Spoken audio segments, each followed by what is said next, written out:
Boa noite a todos. Gostaria de, nesta noite, refletir com vocês sobre a necessidade de andarmos sempre juntos, como uma família. Nós aqui nesta noite nos reunimos como família da fé. Precisamos a cada instante colocar o nosso coração diante do Senhor e andarmos como um só povo, remido pelo sangue de Jesus Cristo. Eu queria convidá-los a abrirem suas Bíblias na carta do apóstolo Paulo aos Filipenses, capítulo 1. Nós leremos a partir do verso de número 27. Quero meditar junto com você nesse texto, nessas palavras escritas pelo apóstolo Paulo em companhia também do seu filho na fé, Timóteo, orientando a igreja para que todos pudessem viver em união, lutando juntos pela fé, lutando juntos pela proclamação do Evangelho da salvação. Nós sabemos que o poder do Evangelho, ele alcança as pessoas, ele transforma vidas. Nós cremos que qualquer homem, qualquer mulher pode ser transformado através do poder do Senhor quando o Evangelho é anunciado. As boas novas transformou a minha vida, as boas novas transformou a sua vida, e esta mesma notícia pode transformar a vida de qualquer pessoa que nós possamos trazer à memória aqui nessa noite. O poder do Evangelho, a mensagem da salvação pode alcançar qualquer um. O que nós precisamos como igreja, o que nós precisamos como família, é nos unirmos dia após dia na proclamação dessa notícia. E aqui então, na carta do apóstolo Paulo aos Filipenses, a partir do verso 27 do capítulo 1, Paulo diz assim: não importa o que aconteça, exerçam a sua cidadania de maneira digna do Evangelho de Cristo, para que assim, quer eu vá e os veja, quer apenas ouça ao seu respeito em minha ausência, fique eu sabendo que vocês permanecem firmes num só espírito, lutando unânimes pela fé evangélica, sem de forma alguma deixar-se intimidar por aqueles que se opõem a vocês. Para eles, isso é sinal de destruição, mas para vocês de salvação, e isto da parte de Deus. Pois a vocês foi dado o privilégio de não apenas crer em Cristo, mas também de sofrer por Ele, já que estão passando pelo mesmo combate que me viram enfrentar e agora ouvem que ainda enfrento. Amém. Até aí. O Evangelho da graça se revelou sobre nós e também sobre a igreja dos Filipenses. Eu queria que você, na abertura, na introdução dessa mensagem, compreendesse um pouco comigo o que esta comunidade de Filipos representa. Entre muitas coisas que podemos estudar do contexto histórico, da questão social, de tudo que envolve a vida desta igreja, o que eu queria trazer para vocês aqui nessa noite é como esta igreja é composta pelos seus membros. Na igreja de Filipos, nós temos três personagens completamente diferentes que foram alcançados pelo mesmo Evangelho. Nós temos nesta comunidade, no seu hall de membros, a Lídia, uma mulher que era uma grande empresária, que foi muito bem sucedida na sua vida profissional. No mesmo hall de membros, nós encontramos uma jovem que havia sido possessa por espíritos malignos, mas foi libertada pelo poder do Evangelho. E nós encontramos também um carcereiro, um funcionário público do Império Romano, que também fazia parte dessa comunidade. Nós encontramos 3 pessoas completamente diferentes uma da outra, mas que compunham a mesma família da fé. Uma empresária, um escravo, ou melhor, uma escrava, e também um funcionário público. Pessoas diferentes, com perspectivas diferentes, com uma vida diferente, com histórico diferente, com experiências diferentes, tudo diferente, mas o que as igualou no mesmo instante foi o sangue de Jesus Cristo derramado sobre a vida delas. Se tornaram parte de uma só família. Lídia, uma prosélita, uma mulher gentia, que se dedicava ao judaísmo, foi alcançada pelo Evangelho. Essa jovem, que tinha experiências místicas, que tinha um espírito de adivinhação que acompanhava, foi alcançada pelo Evangelho. O carcereiro, um homem que acreditava que César era o Senhor, foi alcançado pelo Evangelho. Nós que estamos aqui nessa noite, somos todos iguais aos olhos do Senhor, porque nós também fomos alcançados pelo Evangelho. Foi o Evangelho que fez de você e de mim servos do Senhor. Quando nós olhamos para a igreja dos Filipenses, o que nós vemos são pessoas diferentes, com perspectivas diferentes, mas todas amadas e usadas por Deus da mesma forma, porque o Evangelho nos une e não nos separa. Porque o Evangelho nos faz nos tornarmos uma família, e não pessoas separadas, distantes, afastadas umas das outras. Quando nós lemos a carta do apóstolo Paulo, escrita juntamente com Timóteo, falando a respeito da unidade da igreja, a preocupação de Paulo é para que a igreja não se divida. A preocupação de Paulo é que esta comunidade, que o ajudou em tantos e tantos momentos, pudesse continuar unida, numa só fé, lutando pela proclamação do Evangelho da salvação. Nós temos muitas diferenças. Na nossa comunidade, louvo a Deus pela diferença de gerações que nós temos aqui. Nós somos uma igreja que tem crianças, adolescentes, jovens, adultos e idosos. Algo que é raro, inclusive, em muitas igrejas do Brasil.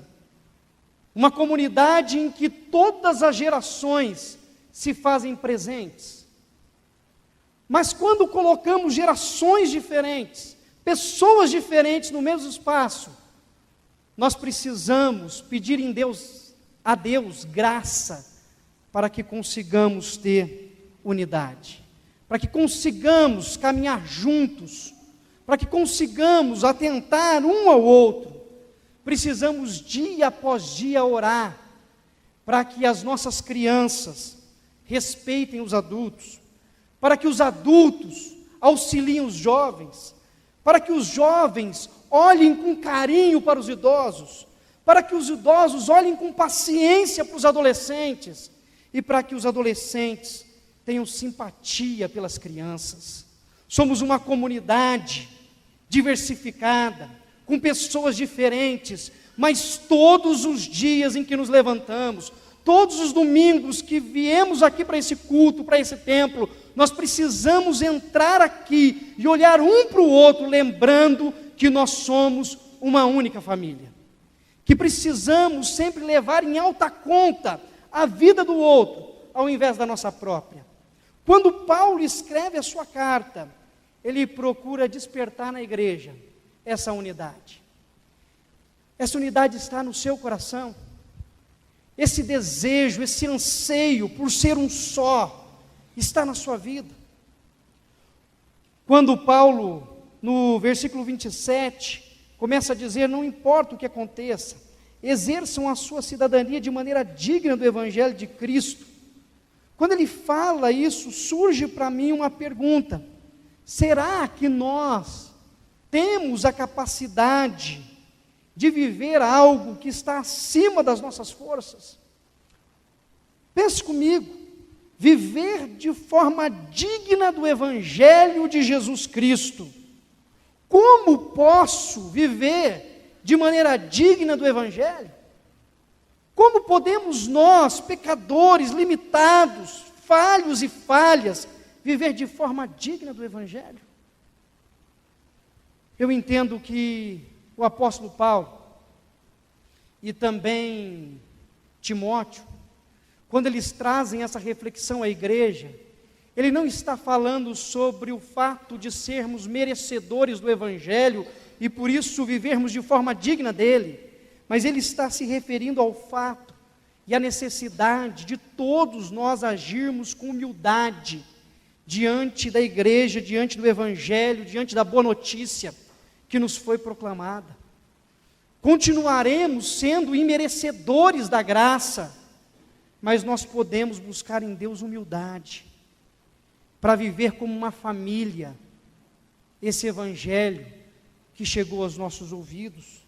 É possível viver de forma digna do Evangelho, sendo indignos de tamanha graça? Nós sabemos que é pela graça que somos salvos, e isso não vem de nós, é dom de Deus, para que ninguém se glorie. Portanto, o que nós precisamos buscar é viver em humildade. A esta dignidade que Paulo está se referindo, o desafio que foi feito à igreja de Filipos, é a mesma feita a você nessa noite. É a mesma. Porque quando nós paramos para refletir a respeito de algumas perguntas, entre elas, quais são os princípios da nossa vida? Quais são os principais valores que carregamos conosco? Qual a direção que nós queremos seguir, ou melhor, que você deseja seguir? O que enche o seu coração de gratidão? O que faz você se alegrar? O que você está disposto a sofrer e por quem você está disposto a sofrer? Quando nós levantamos essas perguntas, nós nos damos conta que a nossa mente, a nossa memória, ela sempre foca em questões pessoais e individuais. Quando pensamos em sonhos, quando pensamos em projetos, quando pensamos em desafios, nós temos a tendência de colocar sempre a primeira pessoa do singular em primeiro lugar. Eu quero, eu sonho, eu preciso, eu necessito. E quando nós agimos assim, quando nós vivemos de uma forma individualista, nós estamos indo na contramão da mensagem do Evangelho, daquilo que é uma forma digna de viver o Evangelho de Jesus Cristo. Portanto, quando Paulo diz que nós devemos viver a nossa cidadania, devemos nos comportar na sociedade de uma forma correta, ele está dizendo para mim e para você que nós precisamos deixar de lado o individualismo e procurar viver como uma família, procurar viver como irmãos e irmãs na fé, que louvam e glorificam o Senhor. Somos chamados a viver de forma digna do Evangelho. E eu entendo que o apóstolo Paulo, ele não só exorta a igreja aqui na sua carta, mas ele coloca também o seu exemplo de vida, para que nós consigamos observar o seu comportamento e assim também viver da mesma forma. Se você observar, ainda no capítulo 1, no verso de número 24, o apóstolo Paulo diz assim: contudo, é mais necessário por causa de vocês que eu permaneça no corpo. Estas palavras do apóstolo Paulo são ditas após a sua reflexão sobre o que é mais importante. Paulo diz assim: será que é mais importante e é melhor para mim continuar vivendo ou morrer? O que é melhor? Se eu morrer, eu vou para junto de Cristo, e ele vai chegar à conclusão de que isso é incomparavelmente melhor. Entretanto, ele diz que por causa dos santos, por causa da igreja, por causa dos irmãos, por causa da família da fé, é importante que ele continue vivo. É importante que ele continue o seu ministério. Quando Paulo cita o seu exemplo e dá esta palavra à igreja, ele está dizendo: olha, importa que eu continue vivo para continuar vivendo com a família. E ele motiva os cristãos de Filipos para viverem desta forma. E ele dá uma palavra de motivação dizendo para eles no versículo 27, que fique eu sabendo que vocês permanecem firmes num só espírito, permaneçam firmes. E ele então clama à comunidade que continue lutando, pede a eles uma ação, continue lutando unânimes pela fé evangélica, lutando unânimes, sempre caminhando junto um com o outro. Que nesta noite nós possamos refletir, meditar, não pensando tão somente em nós, mas pensando nessa família que se reúne aqui neste domingo, lavada e remida pelo sangue do Cordeiro.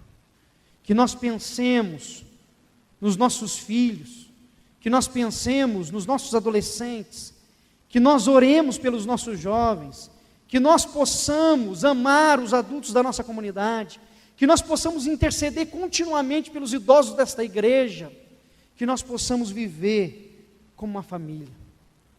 Os cristãos deveriam se manter firmes nessa unidade. Viver unido não é fácil. Viver a unidade, ela é difícil. É difícil tanto dentro de casa, numa família pequena, quanto fora dela. Quanto maior o grupo, maior o desafio. Inclusive o apóstolo Paulo, na sua carta, ele vai dizer a respeito dos adversários. No versículo 28, ele vai dizer que é para a gente lutar de forma unânime pela fé evangélica. Ele continua: sem de forma alguma deixar-se intimidar por aqueles que se opõem a vocês. Não se deixar intimidar pelos adversários é algo extremamente necessário na busca da unidade. Mas quem são os adversários? Quem tenta impor medo em nossas vidas? Quais são as forças que agem na tentativa de impedir a nossa progressão no que se refere ao anúncio da nossa fé? Quais são os inimigos que se levantam? A experiência de Paulo era um pouco diferente da que os cristãos de Filipos estavam enfrentando. Porque Paulo estava enfrentando e sofrendo uma perseguição externa. Mas a igreja de Filipe corria o risco dos problemas internos. Paulo usa o seu exemplo. Paulo fala novamente da sua vida. Ele fala sobre as dificuldades e como confrontar. No versículo 12 do capítulo 1, Paulo vai dizer assim: quero ainda, irmãos, cientificar-vos de que as coisas que me aconteceram têm antes contribuído para o progresso do Evangelho, mesmo passando pelas batalhas que ele passou, mesmo enfrentando os adversários que ele teve de enfrentar. O apóstolo Paulo continua dizendo que tudo o que ele tem enfrentado é para o progresso do Evangelho, é para continuar unido como família e proclamando as boas novas.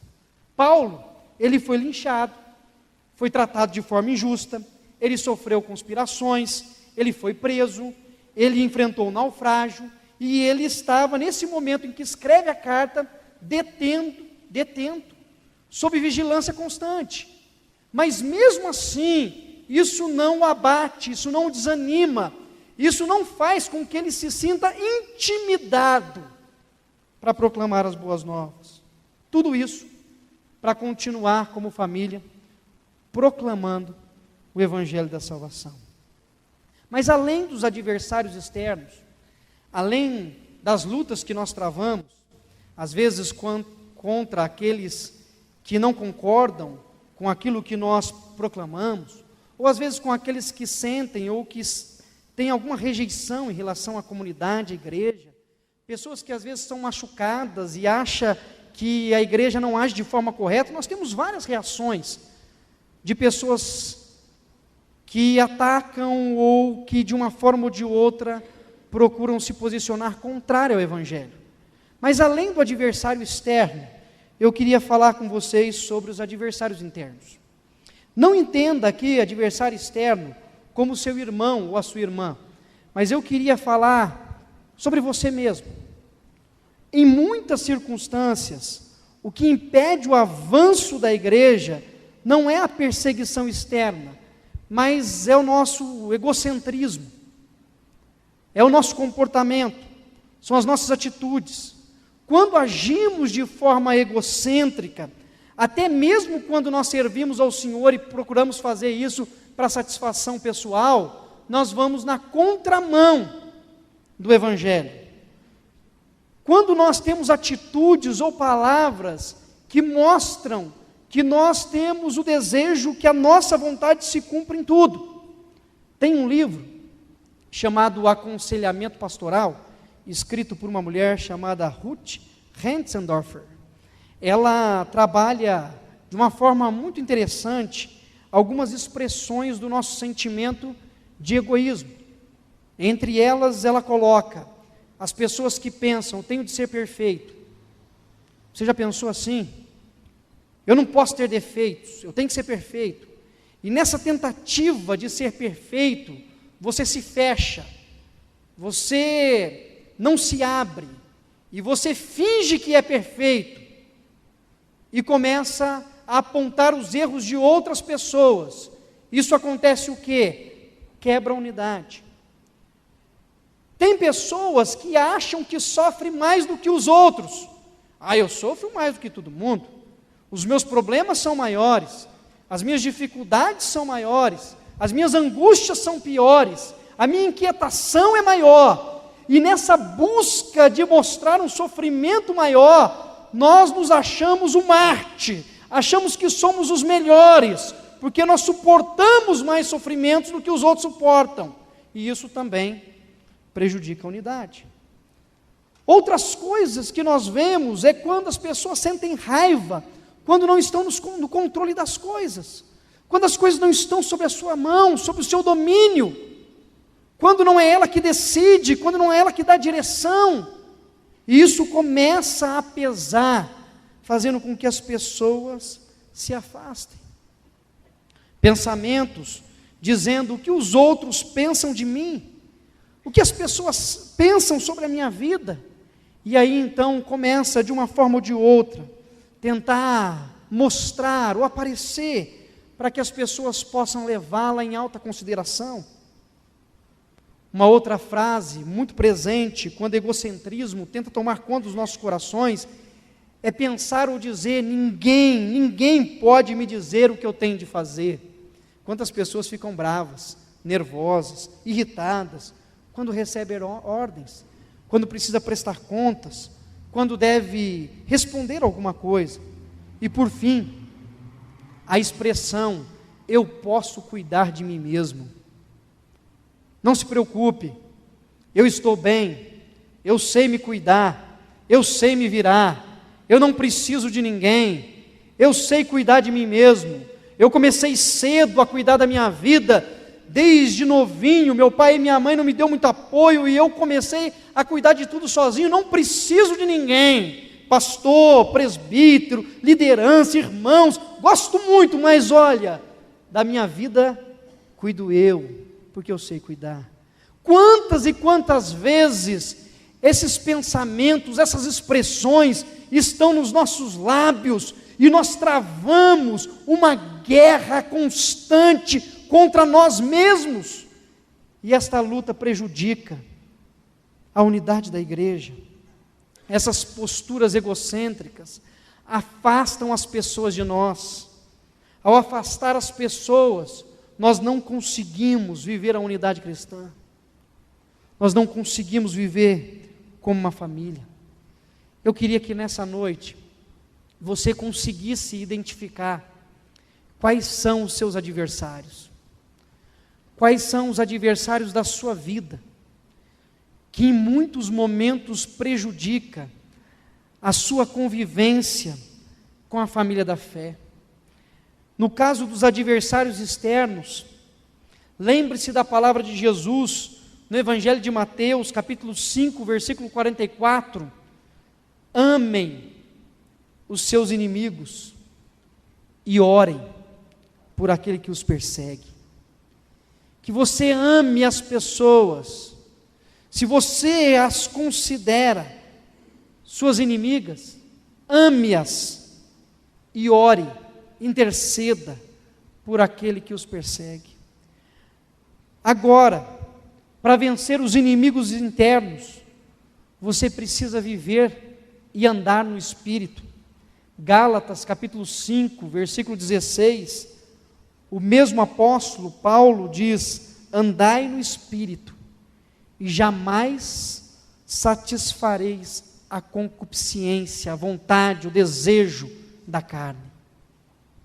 Ande no Espírito, viva no Espírito, busque a presença de Deus todos os dias, clame ao Senhor todas as manhãs, dobre os seus joelhos na presença do Pai todas as noites, e peça para que Ele o ajude a vencer os seus adversários, aqueles que estão dentro do seu próprio coração, aqueles que estão na sua mente, aqueles que o afligem todos os dias, porque uma igreja que age de forma diferente do Evangelho, não é igreja, e é por isso que nós precisamos lutar juntos de forma unânime pela fé, lembrando que a nós foi concedida a graça não somente de crer em Jesus, mas também de padecer por Ele, mas também de sofrer por Ele, por dar a nossa vida pela sua causa. E se queremos dar a nossa vida pela sua causa, isso deve começar numa humildade profunda, que nos leve a amar uns aos outros, que nos leve a amar aquele que está sentado conosco nos bancos da igreja, que nos leva a amar aquele que é completamente diferente de nós na convivência como família.